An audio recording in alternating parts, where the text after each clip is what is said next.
Buck Rogers in the 25th century.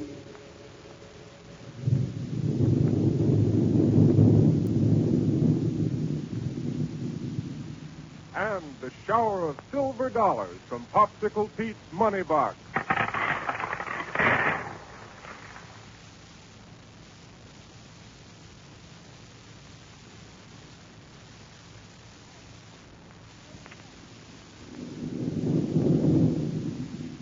Buck Rogers, the amazing young fellow who was born right here in our own 20th century, but who was held in a state of suspended animation for 500 years. And now he's living in the highly mechanized and super scientific world of the 25th century. In company with Lieutenant Wilma Deering, a girl soldier, and Dr. Hewer, the greatest scientist who ever lived, his life is one thrilling adventure after another. For just recently, they flew their rocket-powered spaceship to the far-off planet Jupiter to run down Killer Kane and Ardela, arch criminals of interplanetary space. But now they're back on Earth again. And our story opens in the weird and wonderful laboratory of Dr. Hewer at Niagara, the capital of 25th century America.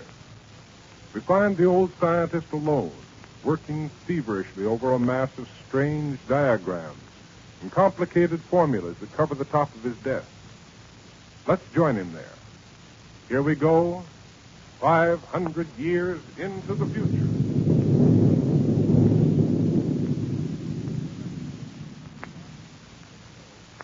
Heat output times the square of the lens radius times pi equals. I've got it.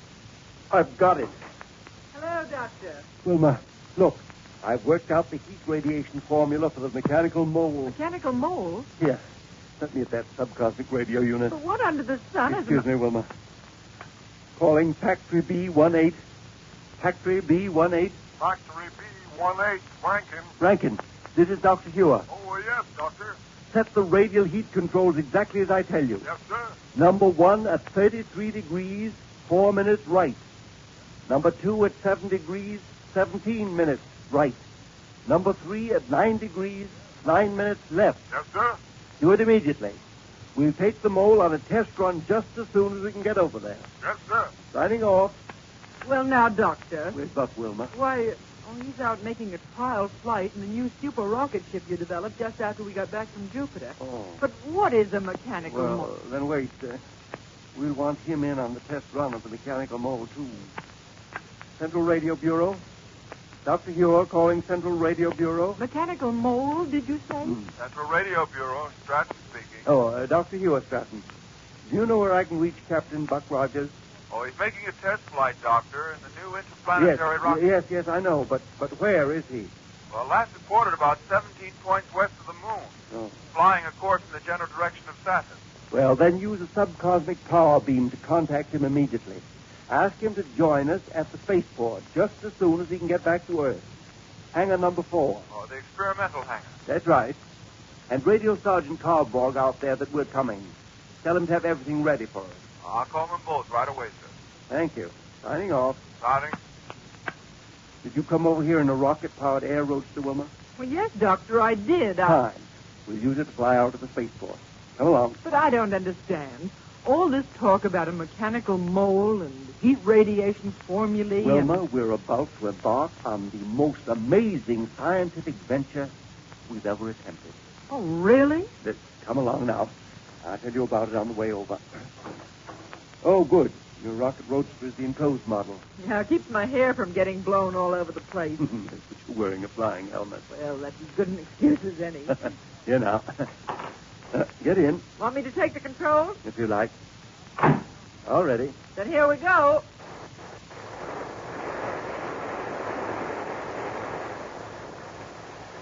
These little things certainly make a quick takeoff, don't they? Well, don't spare the power. The sooner we get over there, the sooner we'll be able to start out in a mechanical mole. Well, tell me about it. What is it?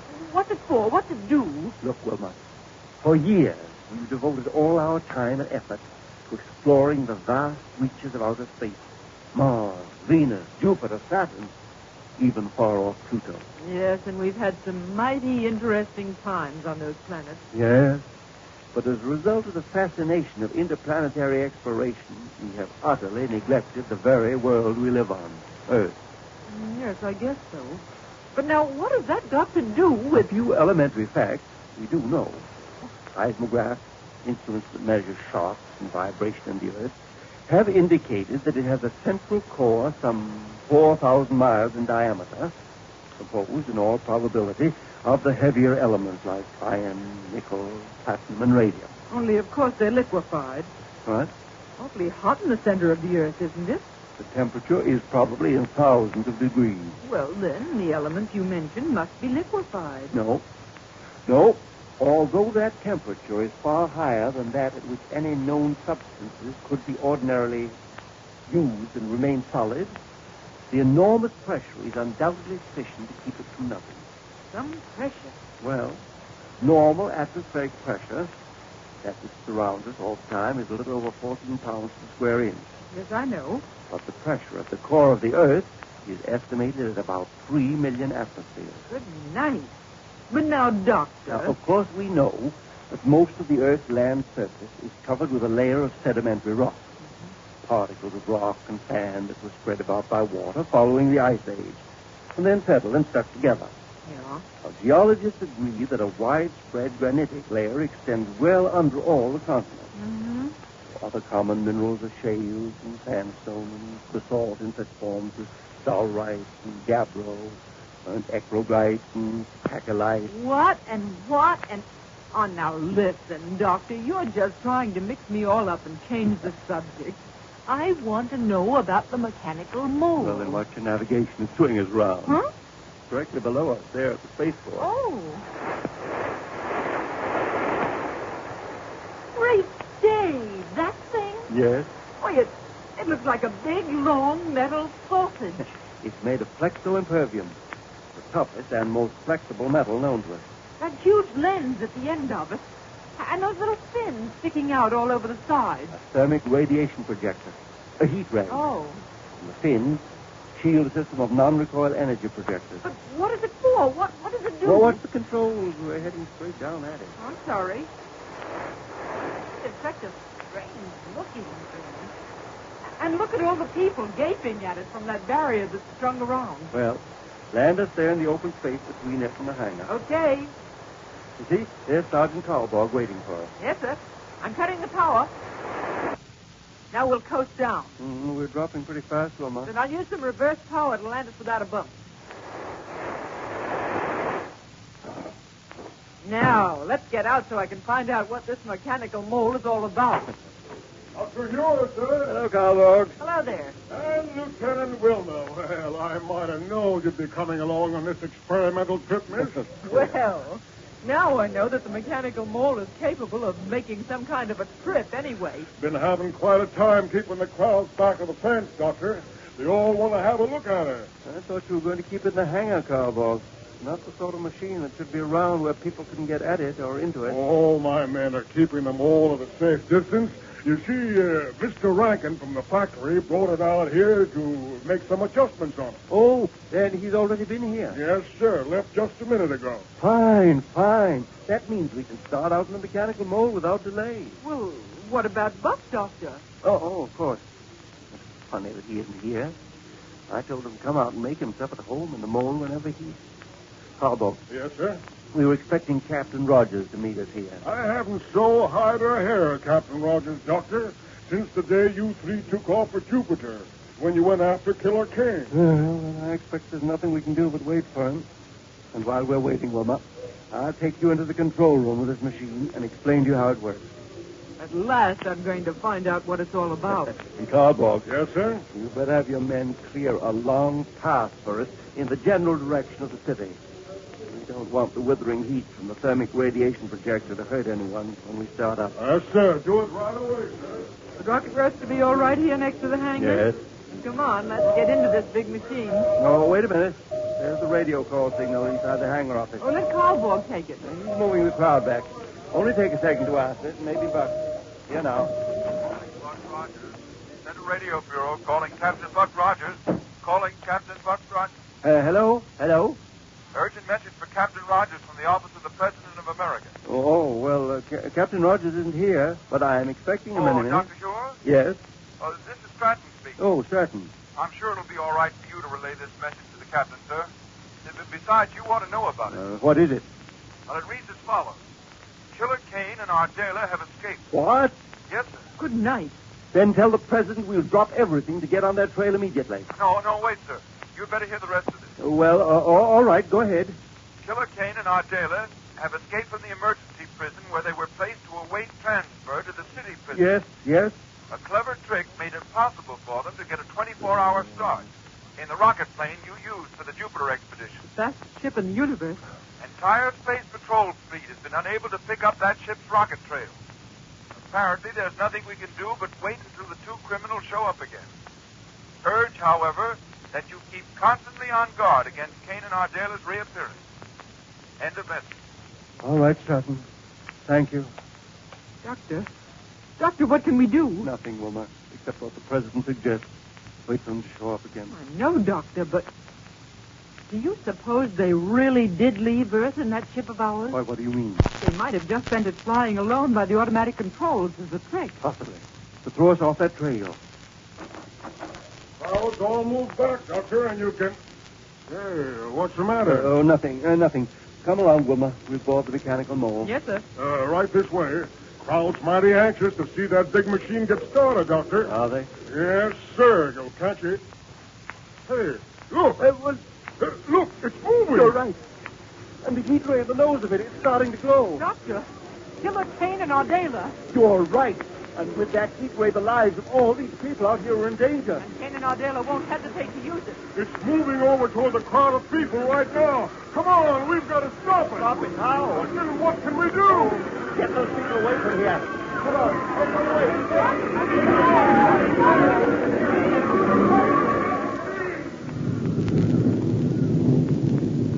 Great day. The terrible destruction that could be done with the gigantic heat ray in the nose of that mechanical mole is too appalling to even think about. But now stand by for a few words from your favorite announcer, and then we'll be back with more of this thrilling story.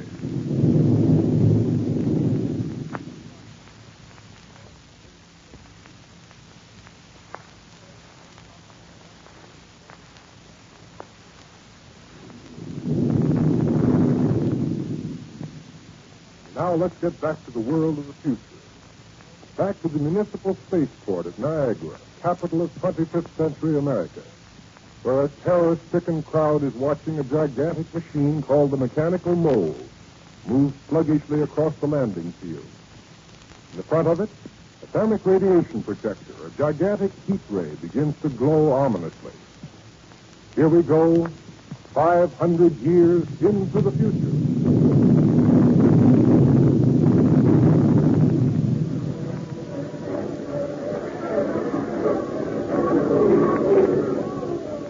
Doctor, the mechanical mole is moving over toward the edge of the crowd. We've got to stop it, Doctor, before it runs over those people. Stop that? Impossible. The heat ray is beginning to glow. It's Kane and Ardela, all right. They won't stop at nothing, Doctor. Look! Oh, that's slippery. We'll burn those people in that track. Somehow we've got to keep it from reaching them. No, look. The heat ray is off now. And the mole is started back toward the middle of the field. Killer Kane and Ardela at the controls. It won't stay away from that crowd for long. If only Buck were here. Yes, sir. Captain Rogers will find a way to stop that thing. Wait. Cowbog. Yes, sir. Come with me quick. Back to the main rocket ship hangar. What for, Doctor? Oh, don't waste time talking. Come along. Yes, sir. Wilma. Yes? Get to the radio unit in this hangar. Call for the rocket control fleet. Have them assemble at 1,000 feet directly above this field. Yes, sir, right away. Look. The mole is just going around in a circle out there. Yes, but it may not do it for long. You've got a Y-12 space fighter in this main hangar, haven't you? 3 or 4 of them. But the RF-13s carry bigger disintegrators. No, I want the Y-12 for its black ray. Black ray? Yes. We'll climb up above it and cover that mechanical mole with utter darkness. Then the men in the space fleet can hold it in position with non-recoil energy projectors. Then what? Yes. Now, here's the hangar. Pull the switch to open the big sliding doors so we can get the ship out. Right over here, Doctor. That's it. And here's the white glove just waiting for us. Here, Doctor. I'll open that metal door for you. I've got it. Get in, quick. Yes, sir. Only I wonder if Kane and Ardela have started that mechanical mold charging at the people again. Cowboy, get in here. Yes, sir. Now, here we go. And I hope some of the space heat is on its way over. Wow! We've smashed into the top of the hangar door. Hey, but look. Yes, I see. The mole is standing still down there. Yes, sir. The people are starting to move closer to it again. Oh, we've got to stop that. I'll call Wilma down there at the other hangar. It's no use, Doctor. She's down there on the field again. Too far away to hear the call. Well, then perhaps you tell your men to keep that car back. Oh, wait. Here they come, sir. What? The rocket fleet. Oh, good. Rocket fleet attention. Rocket fleet attention. Captain Wilson speaking, Dr. Ure. Rocket fleet standing by. Yes, sir. They're in a big circle right above us. Must be 8 or 10 of them ships. Good. Wilson, I want you to keep the circle you formed directly above the big machine you see down there on the flying field. Aye, sir. I'm going to shoot down a black ray to envelop that machine in darkness. And I want your ships to send down paralysis rays on with full power behind them. I'll give you the order. Must be Kane and Ardela in the mechanical mold. Oh, then you know about their escape? Yes, sir. The rest of the rocket fleet is out in space trying to pick up their trail. The reason your ships will have to use all available power behind the paralysis rays is because the mole has an elasto-impervium hull. Will the rays penetrate that at all? Only a tremendous concentration of them. Even then, they may take some time to penetrate. That's why I'll cover the mole with a black ray to discourage its moving around. We're all ready, Dr. Ure. My pilot's been in contact with the other ships on a separate wavelength. Good. Here goes the black ray. Turn it on, Cowboy. Right, sir. Careful.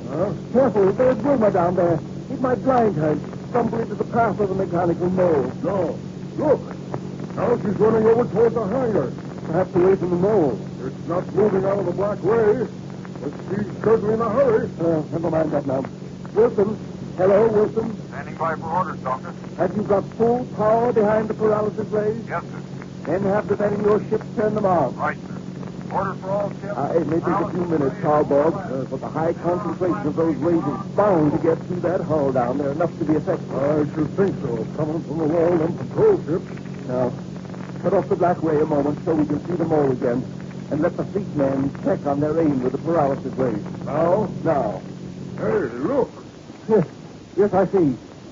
Kane and Ardela found out how to make the mechanical mold drill its way down into the earth. By using the heat ray on the front of it. Yes. They'll get out of range of the fleet's paralysis rays. Underground. Exactly. There's only one thing to do. Captain Wilson. Calling Captain I Wilson. see, Doctor. It's going into the ground. Our paralysis rays won't be able to Wilson, affect. have your ships drop down to 100 feet in their present circle formation. Yes? Instead of paralysis rays, they're to use force rays, non-recoil energy projectors. That will keep the mole from moving any further. Even down there under the ground? Even under the ground.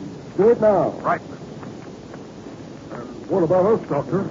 We'll smother it with our heat ray. They didn't take them in there. No, the hull of the mole is too well insulated against heat. But it'll melt the ground around it. I see.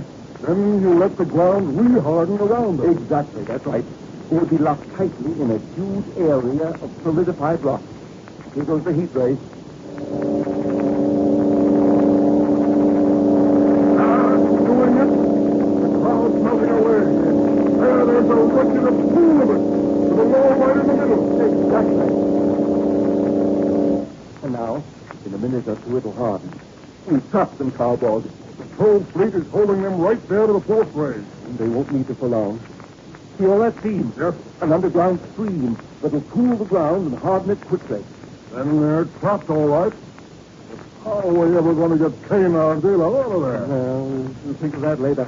The main thing now is that we have them. Dr. Ure, calling Dr. Ure. Oh, that's why she was running to the hangar to call you. Calling Dr. Ure. Yes, Wilma. The mole, the mechanical mole. Completely trapped, Wilma, in solid Oh, rock. it's crossing Roger's in a doctor helpless. He'll suffocate. Buck, even the mechanical mole. Yes, sir. He got there before we did. Climbed into the mole with Captain Oh. Rankin. While Cowboy was taking a radio call in the hangar. No wonder I didn't see him. Then we thought it was Kane and our tailor. He's trying desperately to contact you by radio. Said he heard your orders to the space team. Well, then why didn't I hear him? The receiver on this ship is tuned to the general utility channel. Oh, and the mole's on ultra short wave. You've got to help him now, quick. He's suffocating. Suffocating. Talk to him, Doctor, and do something to get him out of there. All right. All right. Here, I'll adjust this receiver and pick up the mole now. Thank you. Buck. Hello, Buck. Hi, Doctor. Get me out of here, will you? Yes, yes. When that black ray hit down this way, I banged in the control board. Wrecked the air conditioning controls and all the light controls, too. Now, there's not much air left in this small control cabin, so as you can... Buck, turn on the thermic radiation projector in the nose of the mole. That'll let you melt your way back to the surface. I don't dare try it. Why? I can't see a thing in this darkness, and I might wreck the whole works and me with it. Well, then listen, Buck. Buck, Yes, sir? the inertron control. The inertron lifting unit. I don't know where it is. The lever is under the left side of your control sheet. Lift it upward. Right. Doctor, what good will that do? Becky surely can't last much longer. Now, Buck. Buck. Doctor! Buck Rogers. No air, Doctor. It's got him. Doctor, he'll die down Oh, there. wait, Wilma, wait. What are you going to do? I don't know You've yet. got to get him out of there. Wait. Wilson. Captain Wilson. Yes, sir. I've heard it all. We've got it off that ground again. Right. Well, When they left that ground, you push the mole out with our force plate. Cowboy, take the ship control. Yes, sir. Doctor, you can't you do Right something? away, Wilma. But you gave it too late. Don't you understand? Buck is suffocating down Full there. power, Cowboy. Break down there. I'll work the force plate. Right, sir. Full power. That's it. Now the force plate. Ground up again. We're pushing the mole back up to the surface. Now bring us right down to silence. Yes, the ground down. Down. Here we go. We're landed, sir. Now, quick. That crowbar there on the wall. Crowbar? All right. I have it. Out here. This metal door. Yes, sir. Yes, sir. We pushed the mole right back on top of solid ground again. Pretty hard around here, too. Oh, never mind that. Help me pry open the door of the mechanical mole. Yes, sir. Doctor, he opened his way outside. Can you save him? Help us. Quick. But I will. Now, pull. How? He's open. Buck, are you all right? Keep that call. Buck, I suppose. water. Get some water. Get a healing ray. Cowboy, there's a healing ray in the hangar number 3. Yes, sir. Right away, sir. Oh, Buck. I never thought you'd get you out of there alive. I'm all right. Oh, thank you. Just needed some air. Little fresh air. Oh, Buck, I was afraid that... Well, Doctor? Yes, Buck. He works. When do we start for the center of the Earth? Say, a trip to the center of the Earth in that mechanical mole ought to provide thrills galore. Be sure to listen to the next episode.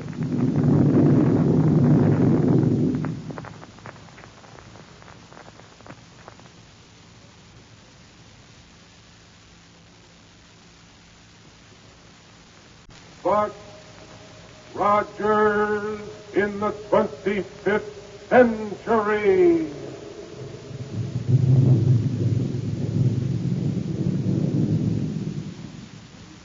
And the shower of silver dollars from Popsicle Pete's Money Box.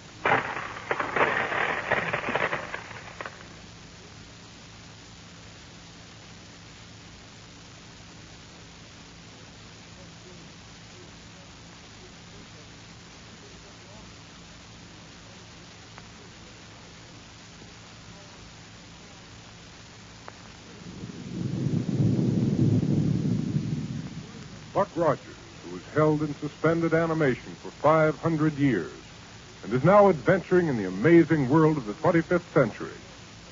By turning a little dial to project us ahead in time, we're able to be right with Buck and his friends in the wonderful world of the future. A world that sees a lot of our scientific and mechanical dreams come true. And you know, there's nothing supernatural or mystic about Buck. He's just an ordinary, normal human being who keeps his wits about him. But he certainly manages to get into one thrilling adventure after another. Right now, he and Wilma and Dr. Hewer are getting ready to start on an expedition toward the center of the Earth in a huge machine called the Mechanical Mole. They're standing beside it on the landing field of the great municipal spaceport in Niagara, capital of 25th century America. Let's join them. Here we go, 500 years into the future.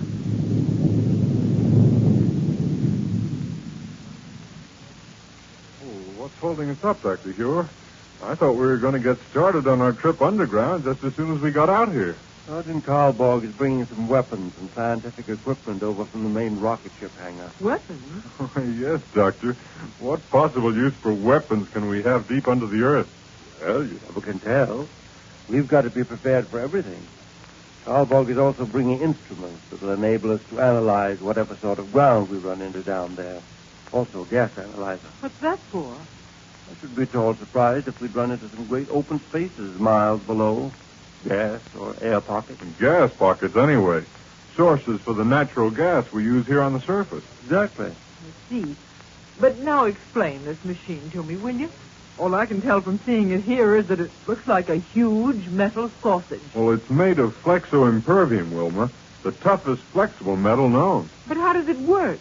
How does it dig its way into the ground? It melts its way down, Wilma, with the help of a thermic radiation projector. The heat from it will liquefy anything in its path. Rocks, stones, gravel, almost instantaneously. Some heat. Yes. The banks of non-recoil energy projectors that are spaced all around the outside of the hull will push the mold forward through the melted ground.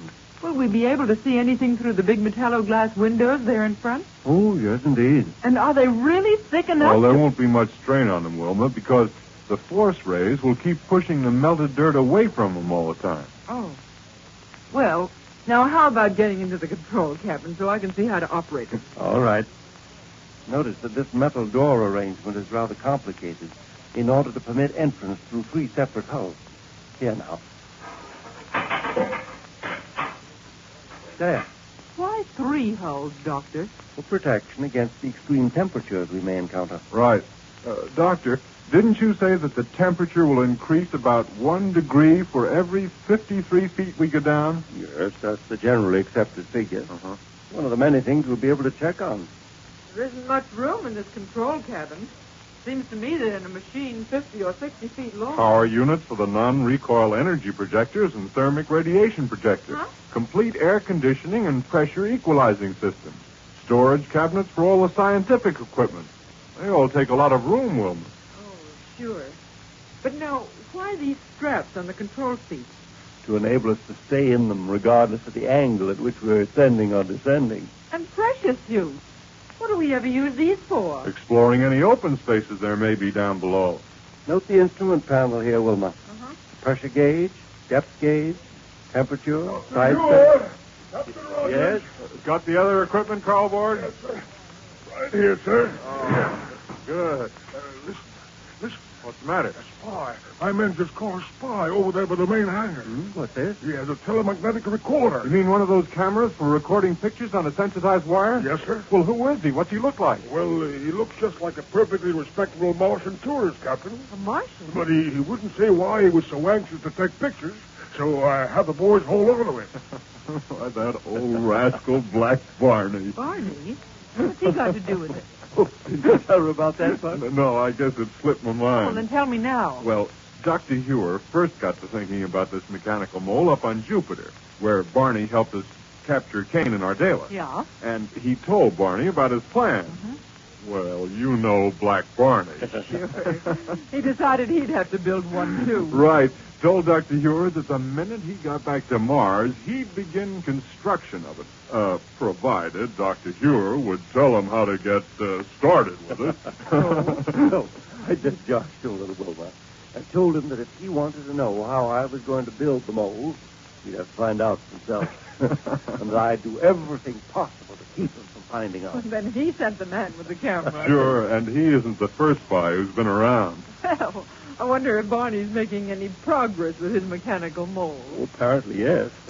Our president attended a meeting of the Council on Interplanetary Affairs there on Mars not long ago, and Barney said he was not only building the biggest and most powerful mole in the universe, but that he'd have it in operation before we'd finished with this. Good old Barney. Leave it to him. Yes. Well, then, I guess this spy ain't as serious as I thought. Look, I'll tell you what you do, Cobb. Yes, Captain.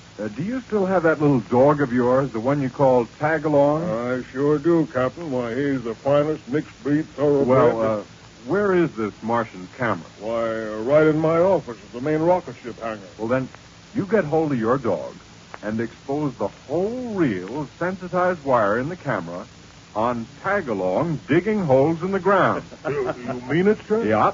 Then send the man and his camera back to Mars. Okay, Captain, whatever you say. If Barney wants pictures of a mechanical mole, we'll see that he gets them. That's terrific. Well, now, let's close this metal door. These metal doors and get underway. All right. Sergeant, we'll be in touch with you by radio from time to time. And please radio the president's office that we've started. Yes, sir, Doctor. And be careful way down there, will you, please? Careful? Yes, sir. You folks are starting out in this contraption just as calm as if you were flying a rocket ship out into space. Well. But I'd be sort of scared. Oh, what's there to be scared about, Cardboard? I don't know, but be careful anyways, will you, please? Yes, yes, we will. Goodbye. Goodbye, Cardboard. Bye, Cowboy. Now, travel on the surface, of course. We just use the power of the non-recoil energy projector, like this. Say, we're moving right along. Yes, sir. There's plenty of power in this thing. Well, we'll need it when we start going down into the ground. Suppose I turn on the thermic radiation projector and head us down at about a 20-degree angle. Okay by me. Me too. Well, then here we go. Boy, that heat ray really does the job. Just say so. Turns the ground into a boiling liquid. I'll bet the heat from it can be felt for hundreds of feet around. What? I bet the heat from it can be felt for hundreds of feet around. What did you say? I said it's hot out there. Lady, you certainly have a powerful pair. Hey, wait, Doctor. I just cut off the power box. And you see this gauge? We're down over 100 feet. What's that noise? Sounds like steam blowing off. Something wrong in the power compartment? No, Wilma. We've run into a stratum of water sand, that's all. Oh. The heat rays turn the water into steam. No telling what we may run into down here, is there? No.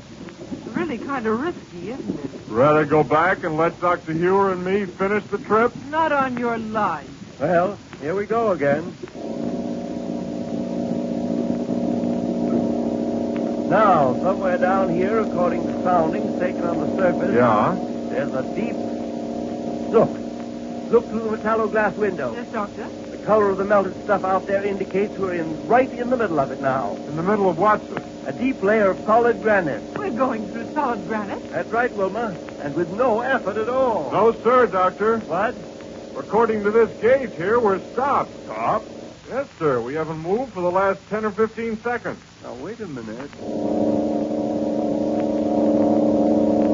Don't you see, Doctor? Oh, you're right, Buck. We didn't move an inch. Then back us out, Doctor. Back us up to the surface again. I can't, Wilma. This machine can't move backwards. What? But I don't understand why a little granite should hold us this way. When we turned off the heat ray, Doctor, it solidified around our hull. Yes, you're right. Well, can we get free again? Give that heat ray all she'll take, Doctor. Yes. More heat. We haven't begun to move yet. There now. Down full. Direct the heat back alongside our hull. Yes, Buck. There now. We're still not moving. There we are. Now we're moving again. Oh, thank goodness for that. You see, it was necessary to melt down all the granite that had solidified around our hull. Well, I hope that doesn't happen again. I don't mind telling you I was worried for a minute then. Well, we're moving along now, all right. Really making time. Yes. I doubt, Wilma, if we'll run into any strata as hard as that again. I hope not. How far down are we now? Must be several hundred feet, Wilma. Sure, because we're certainly traveling. Ground down here must be sort of loosely put together. Perhaps we're in an air pocket of some sort. The depth gauge Hey, says... look. Yes? The heat ray usually shows red out there. Now there are a lot of little bluish puffs of flame. Buck's right. They shoot out like long blue ribbons. Air pocket, did you say? Oh, sir, we're running into a gas pocket. Gas. Why, yes. But what if it all catches fire? Sir, if there's oxygen present down The here. heat ray will be like a match inside a big gas tank. You're right. Look, blue flames all around us. Gas pocket's going to explode. Good heavens. Look! Here it comes.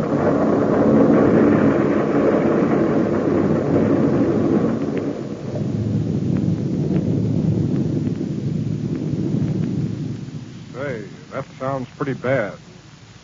The heat from the thermic radiation projectors made that gas pocket they ran into explode. They're deep, deep underground, beyond the reach of help.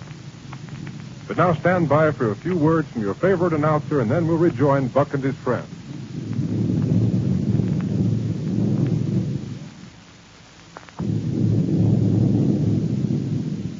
Now let's get back to the world of the future. When Buck, Wilma, and Dr. Huer started on their expedition underground in the mechanical mole, Sergeant Carborg, following orders and having no idea what might happen down there, went back to the main rocket ship hangar to contact the president's office by radio. It's there that we find him now as we turn the dial that'll project us ahead in time. Here we go, 500 years into the future. Central Radio Bureau. Sergeant Carlberg calling Central Radio Bureau. Central Radio Bureau. Stratton speaking. Now listen, Stratton. I've got to get an important message through to the office of the President. Yes? Captain Rogers and Lieutenant Wilma and Dr. Huer have just took off on their expedition under the ground in the mechanical mole. Ain't that something? Yes, it certainly is.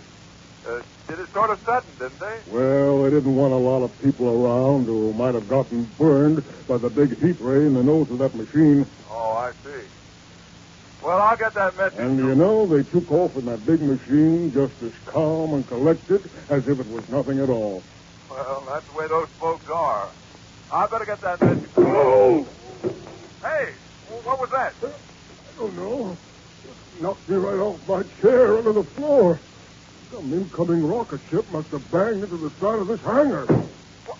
Oh, there it goes again. I'll go out and see where it is.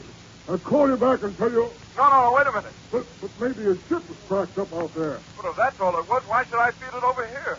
I'm miles away from that spaceport of yours. You mean you felt it too? Well, like an earthquake. This whole building shook. No. Listen. Stratton. Yeah? What's the matter? Municipal spaceport? Calling municipal spaceport. Carborg! Municipal spaceport. Yeah, Carborg. Central Scientific Bureau speaking.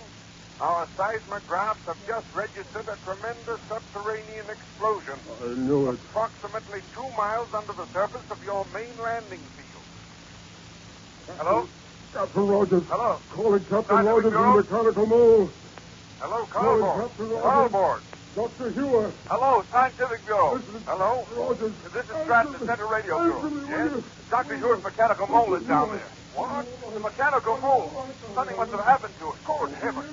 Is there any way of contacting you down there? Is it radio equipped? Oh, Carborg's trying to get them now. Can you hear him? Carborg.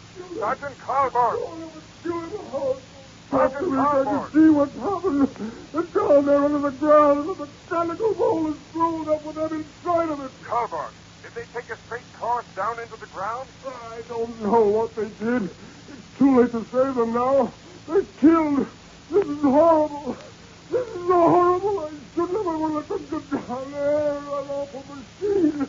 It's a death machine. That's what it is. Yes, sir. There's only one way to reach that mechanical mole, or what's left of it, with a long-range disintegrator. Disintegrator? Yes, by blasting away a long shaft straight into the ground. But the sides of a shaft that deep will cave in.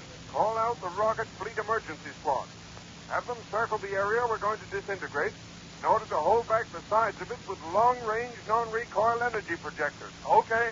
I'll take care of notifying the President's office of what's happened from here. Yes, sir. Now go to it. No. Wait. Yes? Order an interplanetary transport ship made ready and equipped with the most powerful gravity ray available. To pull them all up to the surface when you got a shaft down to it, eh? That's right. Now, get going. Right, sir. Carlborg. Yes, Sergeant Carlborg Carlborg. speaking. Have Yes, your ground crew erect standard framework number 3X5 directly above the spot where the mechanical mole descended immediately. Oh, what's the use of that? That's a disintegrator framework. The only possible chance we have of reaching the people trapped in that machine down there is by disintegrating our way down to them. It's too late. What? It's exploded within minutes. It's too late. Do as I tell you. The sooner we can get that giant disintegrator going, the better our chance of saving them. Saving them. It's too late. I tell you, they're lost. They're lost down there. It's too late.